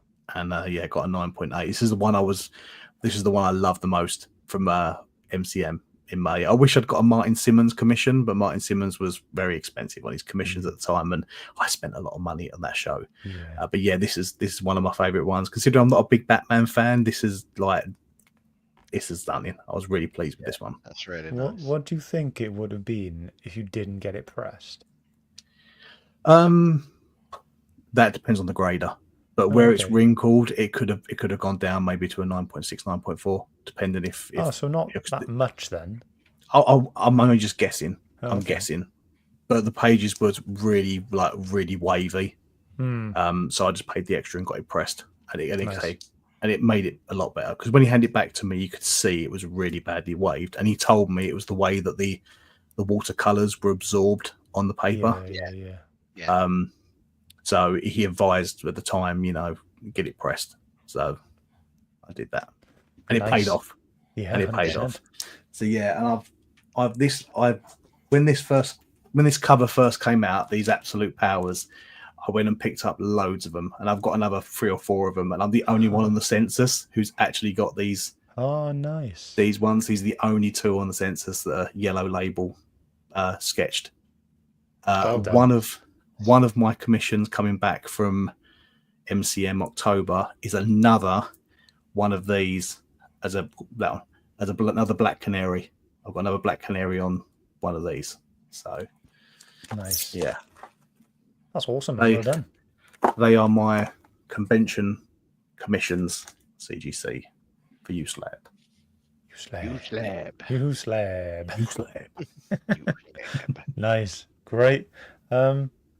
Well, that is actually everything that we've got scheduled for tonight. Yeah. So unless anyone wants to bring up anything else, Can I just bring up this, that when I was chatting with Kevin on the Sunday of Thoughtbubble, I made a joke about I'll come back next year with a new book, and I never thought about this. Like, I'm always appreciative of the work people put in, yeah, but Kev, if you think about it, has had to organize a Kickstarter, get the Kickstarter book done, do a shit ton of commissions, with the Kickstarter, do another shit ton of commissions for Thoughtbubble, or organize Thoughtbubble, travel Thoughtbubble, sell his books, and it's not even he has a job, you know, Yeah. it's outside of his professional job. yeah. So I never really thought about it like that until you mentioned that time, and it's like for all the creators who are there, not the big guys. I'm talking about the likes of Rich Watkin and the books that you've picked up. Like, they're just doing that in their spare time, essentially, whatever Mandy spare as time well. they have.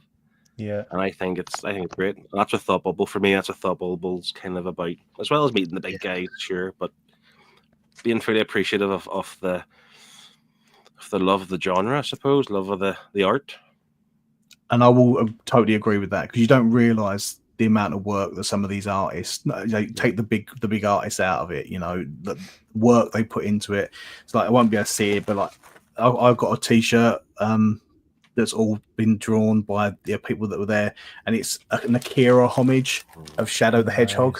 Oh, nice. Like, and it's, you know, you don't realize the work that they put into some of these ones, getting all the branding, the t-shirts, the commissions, the stuff like that. You know, that's where the love of the hobby comes from for a lot of us. It's a big risk in terms of, like, they're putting all their own money up front as well, and you obviously want them to do well at the weekend to make the sales, get the money back, and then kind of enjoy that. But there were people at Thoughtbubble, unfortunately, I didn't really see talking to the potential customers. It's just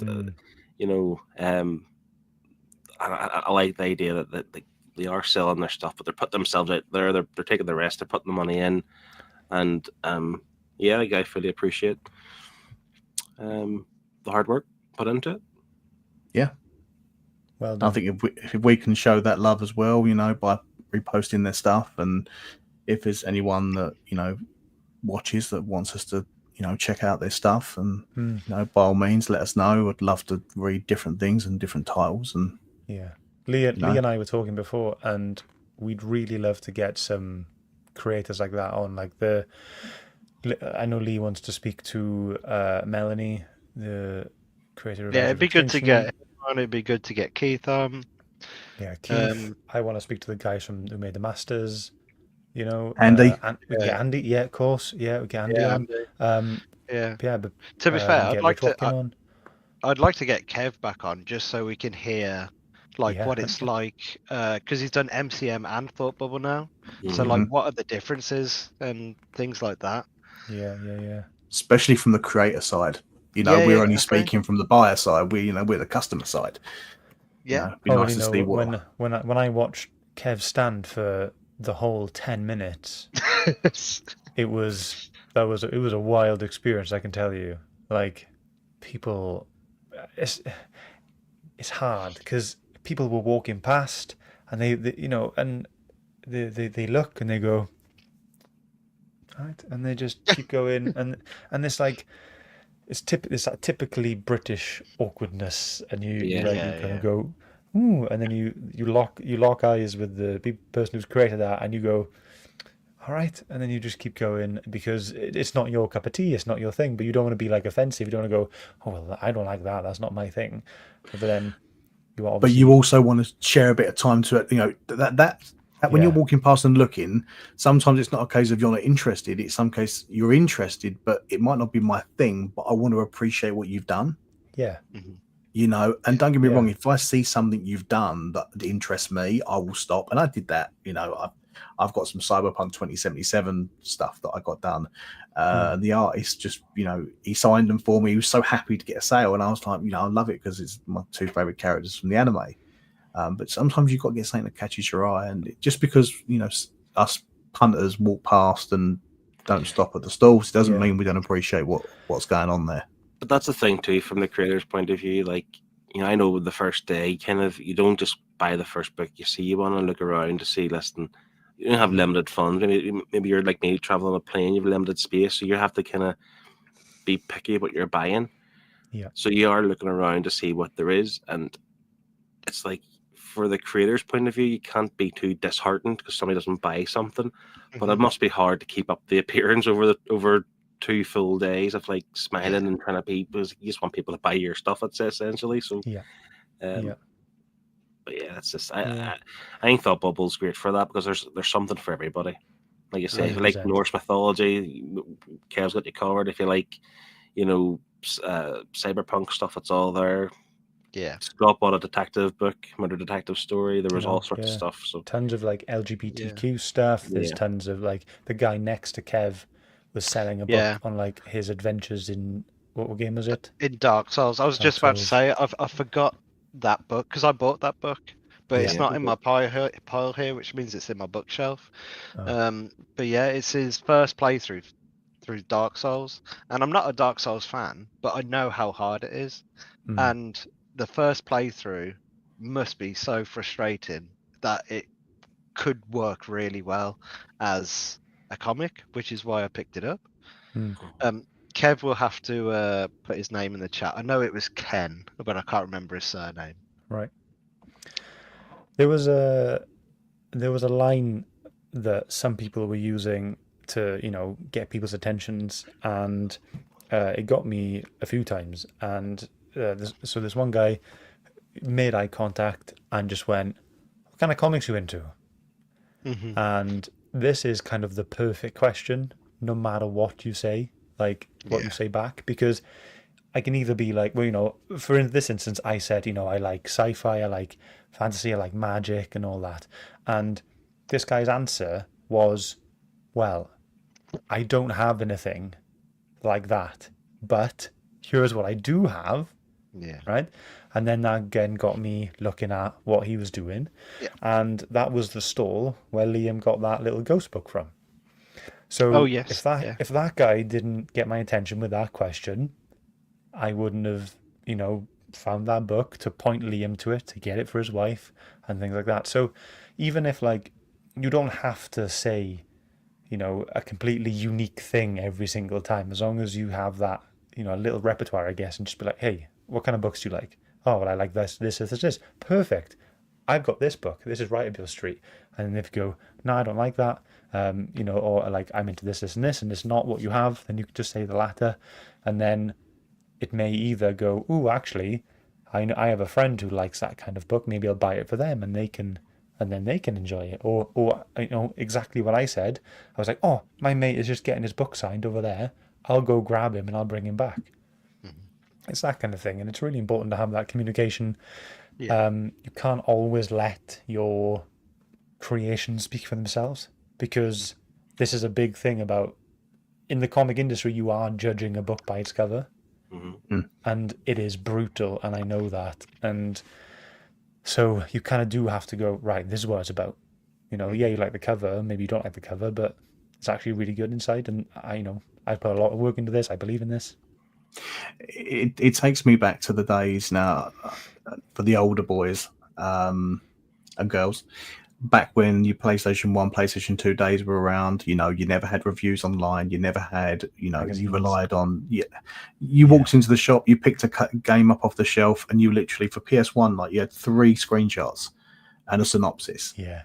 And you went off, say so, people's word of mouth reviews from people you hear, so sometimes, as Scott's saying, that engagement and getting your stuff out there and explaining it to people and getting that word of mouth out there is sometimes a really good way of doing it, because it just, sometimes people do judge it by their covers, and if it doesn't attract anybody in, you don't really know how good it can be. No. Yeah, I agree. There were some books, right? Look at the cover, like obviously Liam will fell for it for Edge of Extinction. You judge the book by its cover. You see the cover, think, I want that, and you buy it. Yeah. And like I say, if once Liam reads it, tells me it's good, I will pick up the trade when it comes out. Works that way too. Yeah, great. Yeah, for sure. Is there any books you boys regret not buying? Is there anything you saw that you thought, oh, that looks interesting, but didn't pick it up? Like for me, I saw a book called Coming Down the Stairs, which is like a horror Bananas in twist on Pajamas. Bananas in Pajamas. Yeah. I passed it, I saw it, I was like, oh, that looks interesting. And I regretted when I got back on the train, leaving think, MCM, not buying that book. Rich from Comics vs. the World, I think he's got it. Yes, Yeah. I'm just Yeah. gutted I didn't buy it. And I'm hoping Yeah. at some point I'll get to see it in the future. Yeah. That was one of the ones I was looking out for this year, but I didn't see it. And then I think it was Rich who put it on his story, and I was like, so it was there. No, never mind. Oh, now I mean, that Val's just made me. Oh, Val. go just and makes buy me want it. it Go even and find it more online now. and contact the creator. Go and buy it. I will. Another one I was looking out for was the one you bought last year, Scott. That Sesame Street one. Oh yeah. Yeah, I was looking out for Survival that. Didn't Street. see. Yeah, Survival Street. I was Yeah. looking out for that and didn't see that either. Well, when I've read it, when I get to the S on my list, you can recommend it. So in about 4 years. 2030. Yeah, yeah. Yeah, every year there's this one stall called Wildlands. And I'm always really interested. It looks really cool, but the price they're asking for, it's so much. Yeah. And like I just can never justify biting the bullet. So it's not really like a regret. It's like I'm always like hoping, right, if I go back, volume 1 may be reduced this year. You know, and it never happened. It's always like 30 quid, and I'm like, come on, man. Like I can get the same size book for like 15 from somewhere else. Like I know you're trying to make a living and stuff, but it's like, again, we've all got our own funds, we've all got our budgets and stuff like that, and you want to get your bang for your buck and all that. But yeah, so I always look out for that, and I always see it every year, and I don't know, maybe next year, I don't know, but that's my one.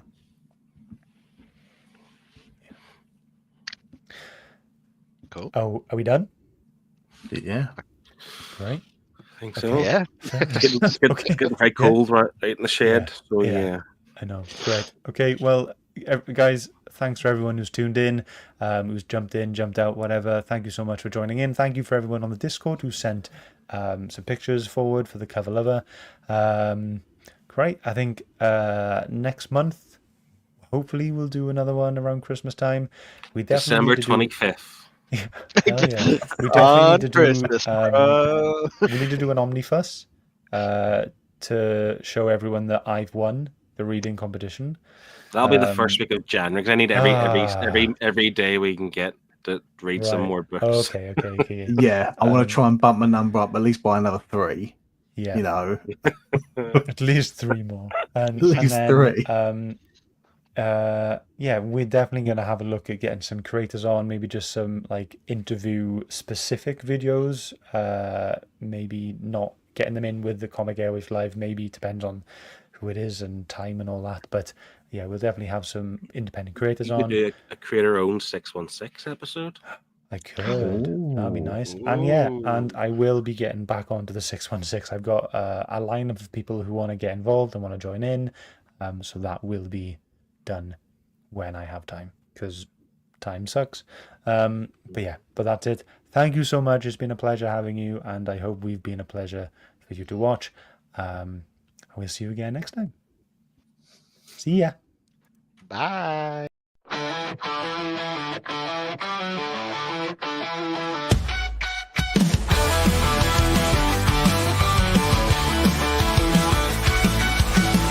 Comic Airwaves, our time's come to end.